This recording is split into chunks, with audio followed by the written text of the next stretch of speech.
6 గ్యారెంటీలు అమలు చేశామని ఏ ఊరినైనా చెప్పగలరా? మిమ్మల్ని ప్రజలు తరిమి కొట్టకుంటే రాజకీయాల నుంచి తప్పుకుంటాం. మంత్రులకు బీఆర్ఎస్ వర్కింగ్ ప్రెసిడెంట్ కేటీఆర్ సవాల్. న్యాయ వ్యవస్థకు శిరస్సు వంచి సలాం చేస్తున్నాం. బీజేపీ కాంగ్రెస్ లకు సుప్రీంకోర్టు తీర్పు చెంపపెట్టు కేటీఆర్. బయస్ ఏ ఊర్లోనైనా 6 గ్యారెంటీలు అమలైనాయని మీరు చెప్తే మిమ్మల్ని రాజకీయ నాయకులను మీ పార్టీ నాయకులను తరిమి కొట్టకపోతే నేను రాజకీయంగా తప్పుకుంటా అని కేటీఆర్ మాట్లాడు. నేను ఊరికి అడుగుతా ఉన్నా, ఏడనైనా ఎప్పుడైనా ఎక్కడైనా ఎట్లయినా 6 గ్యారెంటీలను అమలు చేశాము, ప్రతి ఒక్క సామాన్యునికి అందినయి, ఒక మహిళా ఉచిత బస్సు పథకం తప్ప అన్ని అందినయి అని చెప్పి నిరూపించగలుగుతారా? చిత్రగుప్త ఏ రోజు నుంచే అడుగుతా ఉన్నది. 6 గ్యారెంటీలు అగజూడు ఇగజూడు అనుడు తప్ప ఏం లేవు. ఒక ఉచిత బస్సు పథకం ఉన్నది, దాంట్లో మగోనికి సీట్లు లేకపోయాయి. పైసలు కట్టినటువంటి మొగోళ్ళు ఎవరైతే ఉంటారో వాళ్ళకే సీట్లు ఉండవు. పాపం డ్రైవర్లు కండక్టర్లే ఇళ్ళ మీదకి వెళ్ళి దాటుకుంటూ వస్తారు. ఇట్లా ఆ సీట్ల మీద రాడుండగా దాని మీద కాలు పెట్టుకుంటా కండక్టర్లు లాస్ట్కి ముందలకి వెనక్కి తిరుగుతారు. సందు లేనటువంటి పరిస్థితులు ఆడ. బట్టి విక్రమార్క గారు చెప్పలేకపోయారండి కేటీఆర్ గారు. బట్టి విక్రమార్క గారు TV9 సాక్షిగా, ఒక శాటిలైట్ మీడియా సాక్షిగా చెప్పలేకపోయారు. ఆడ ఇంకా వీళ్ళేం మాట్లాడతారు? 6 గ్యారెంటీలు ఎవరికి లబ్ధి పొందిరు? ఇందిరమ్మ ఇండ్లు ఎవరికి వచ్చినాయి చెప్దామా? యువ వికాసం 6 లక్షల కోట్లు ఏమున్నాయి, అదే 6 లక్షలు అదే పక్కకే పోయింది. కొన్ని రోజులు అడావిడి చేసిరు, అప్లికేషన్లు తీసుకురు, దాన్ని పక్కకు పెట్టారు. దాంట్లో లాస్ట్కి సిబిల్ స్కోర్ అడిగారు. సిబిల్ స్కోర్ ఉన్న వాళ్ళకి సిబిల్ స్కోర్ ఏమనుకుంటుంది? ఆ సిబిల్ స్కోర్ ఉంటే నీ 5 లక్షలు ఎందుకు అడుగుతాడు? అదొకటి. ఇంటింటికి ఏమేమి ఇచ్చిరో అడుగుదాం, ప్రజలకు పోదాం.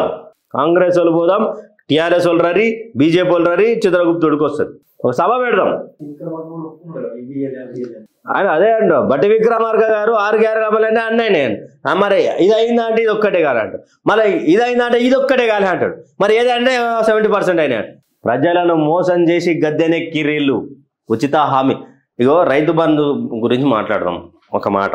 మనకు గత ప్రభుత్వం ఏమిచ్చిందా? గత ప్రభుత్వం ఏమిచ్చింది మనకు? ఎకరానికి సుమారు 5,000 ఇచ్చింది. నాకు అంత తెలియదు రైతు బంధుది, అంటే అమౌంట్ తెలుసు కానీ 5,000 ఇచ్చింది. 5,000 ఇచ్చినాక మన రేవంత్ అన్న ఏమన్నాడు?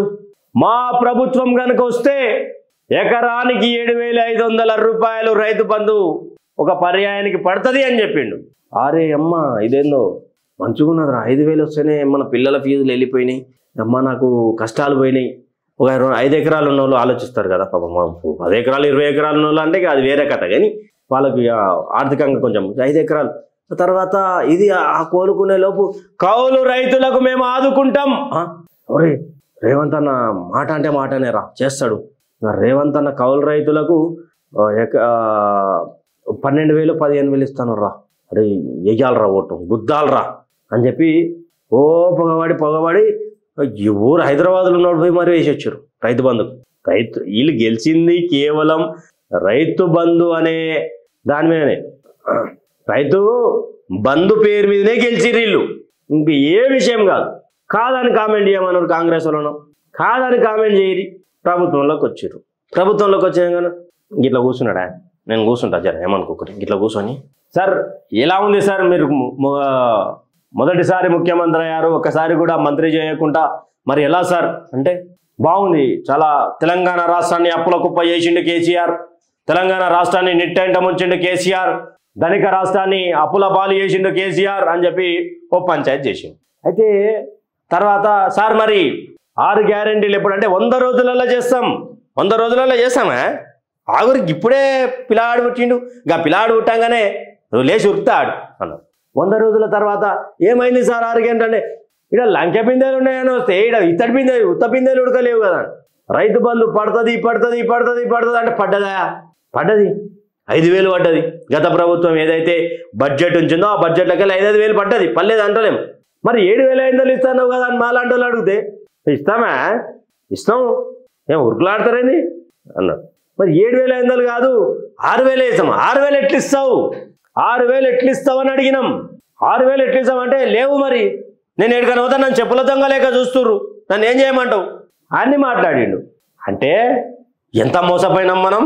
ఈ గొప్ప అని కాదు కానీ కేసీఆర్ గారు ఒక మనిషి ఒక రైతు చనిపోతే ఈ ఏజ్ పరిమితిలో రైతు చచ్చిపోతే దశదిన కర్మ రోజు వరకు 5 లక్షల చెక్కు ఇంటికి వస్తుండే రైతు బీమాది. రైతు బీమా విషయము రైతు బీమా జోలి ఏడ కనిపిస్తలేదు. కాంగ్రెస్ వాళ్ళ గుండెల మీద చెయ్యేసుకొని పడుకునేటప్పుడు ఆలోచించుర్రి, మనకి ఏమిస్తాడు, మనని ఏం మోసం చేసిండు మా ముఖ్యమంత్రి అని. 7,500కు ఆశపడ్డాం, ప్రభుత్వాన్ని తెచ్చినాం. ఎస్ బాగున్నది, కాదు అంటలే. మార్పు రావాలా, మార్పు వచ్చింది. మరి 7,500 ఎక్కడవా? కౌలు రైతులకు న్యాయం ఎక్కడవా? ఒక యువ రైతు మరణించినా, ఒక ఏజ్డ్ పర్సన్ రైతు మరణించినా 5 లక్షల చెక్ ఇంటికి వస్తుండే. ఏ పార్టీడైనా రైతు బీమా ఎక్కడవా? రైతులకు కావాల్సింది ఏందండి? రైతులకు కావాల్సింది ఏంది?